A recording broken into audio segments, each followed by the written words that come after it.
Today is the final episode of our Nature Study Q&A series. Karen Smith has been so good about sharing her experiences and great ideas with us, and I'm sure she'll have some more good ideas for us today. Let's dive into the question.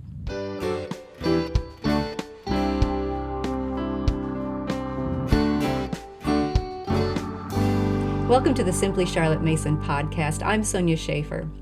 Today, Karen Smith is joining me here in the studio. Karen, this is our last episode on the Nature Study Q&A, and it's a really good question that basically centers around, am I doing enough? So let me read it to you so you get all the details. I've always wanted to do nature study, but every time I try to formally add it to our schedule, it flops. There are times where it happens naturally, such as when we collect monarch eggs in the spring. These are times we enjoy, and they don't feel forced at all.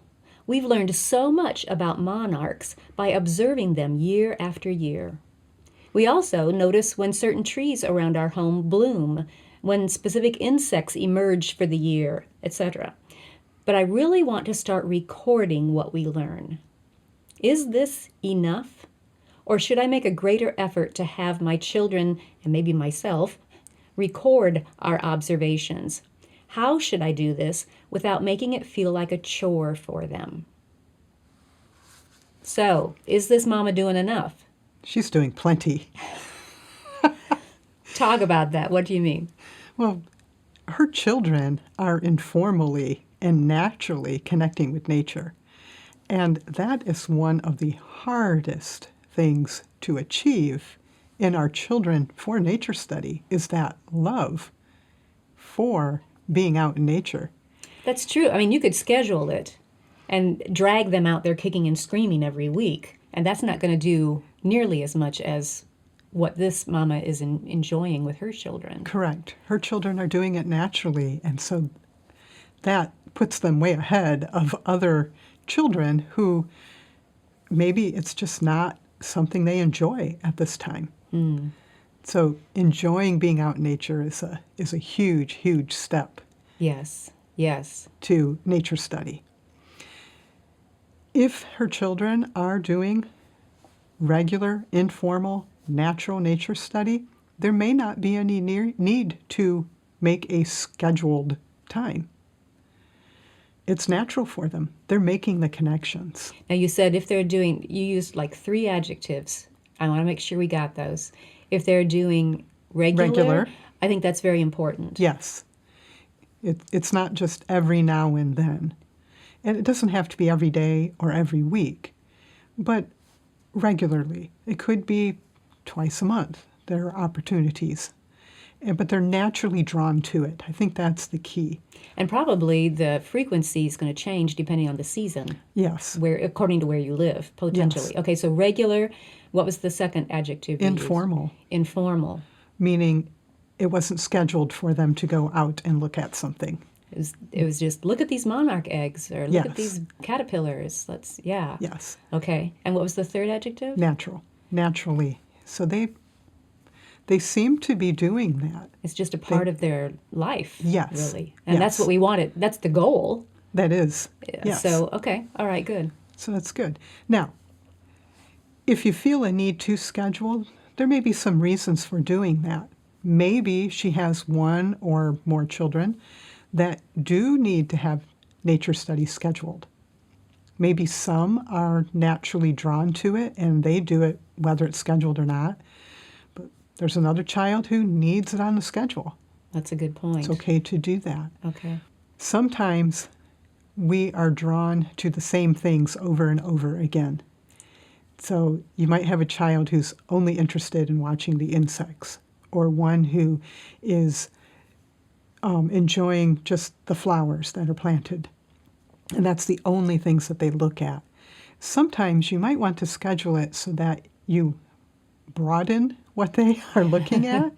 There are so many nature study topics out there. So make sure that they are getting more than just a few of them. Yeah, wide variety is good. And that might be a good reason to schedule. In addition to the regular, informal, natural stuff they're doing, Yes. you might want to schedule something to branch out. Yes. I like that idea. We'll give them a little nudge into an area they might not have thought of. Yes. Yes. Now, you don't always have to record what you have seen in nature or heard or touched or experienced in any way. I was never taught to do that. Most of my nature knowledge has not been recorded in a book. Wow, that's something. Because you have so much knowledge and you've been doing this for so many years. But it's not necessarily, you don't have like 25 nature notebooks at No, home. I do not. 2 reasons. First, I was taught to take the time to make the connection, and those connections stay with you. And second, I don't like to journal. So it was more of a hindrance than a help to you if you had to record Yes. something. Yes. But when you say make a connection, explain what you mean. A mental connection or an emotional connection with this thing? Or what do you mean by connection? Either of those or both. Usually it's something that we observe that we hadn't noticed before. And for me, that kind of gets filed away with the other information that I know. And it's hard to explain how that happens, but children who are naturally drawn to nature don't have a problem with making those connections on their own. So It sounds like what we encourage our children to do, and what Charlotte encouraged us to do is education is the science of relations. yes, That you're making a personal relation with this thing. It's not just, oh, I know the name of that, but it's like a part of me now. It's my own possession now. yes, exactly. Okay. And that can be done in different ways. Maybe it's a mental one, maybe it's emotional, maybe it's both. Maybe you're just very interested in it and you had questions when you started observing it. So just all of those things can come together for anybody. So they may be making connections and forming relations even if they aren't recording those. Yes. Now, there are ways that you can enjoy capturing those connections in a tangible way. As an adult, I started keeping a calendar of firsts, and I really enjoy that. Now explain what that is for people who don't know. Yes, a calendar of firsts is when you record the first time that you see something. Let me give you an example. The first time that we pick asparagus in our garden, what day did that happen this year? I will write that on the calendar.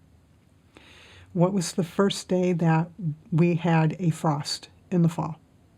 I'll write that on the calendar. So things like that. When did the hummingbirds return? Those types of things. And I keep the ones that interest you. What interests me, picking asparagus when the hummingbirds return, might not be things that you are watching. But then I get a wall calendar. I like to have the picture on my wall. And I record those on that calendar. So just in that little square. In the this little isn't square. Some big elaborate thing. Oh, no. All I will write is first asparagus 2023 when we pick it this spring. And that's it. When I get the new calendar for the next year, I take my old calendar and I transfer all of those dates. I pencil them in. From previous years. Right. New ones are in ink. Ah. Previous years are in pencil. Okay. And so I keep a record from year to year, and I transfer them to the new calendar. So asparagus, we might have picked, I'm just going to post some dates. Okay. May 5th in 2019. And then in 2020, we picked it on May 7th. When are we going to pick it this year? Well, that will go on the calendar in ink. The others are in pencil. So as you keep this calendar first year after year after year, and you transfer those dates, you can see when these things are going to start to happen, and you can look for them. I have a pretty good idea now when hummingbirds are going to return to my area, when we're going to pick that first asparagus, when we're going to have our first frost or our first snowfall, all those types of things, because I've kept a record over years, and it takes very little of my time to write that on the calendar. When you first started talking about every year you transfer all the previous years onto this one, in my efficiency side kind of went, oh, isn't there a more efficient way to do that so I don't have to recopy it every year? But the more I listen to you describe it, the more it's like, no, there's a purpose in the recopying. Yes. It makes you look for relations and notice it more closely when those events are happening. Yes. So that's a brilliant idea. I love that. And it's very simple, and it's a way to make a connection. Now, there are creative ways that you can record things. There is the standard, let your children pick out a sketchbook or a blank journal and allow them to record in it like you would a nature journal, the usual way. Mm-hmm. If they pick it out, maybe they will record in it. But there are other ways.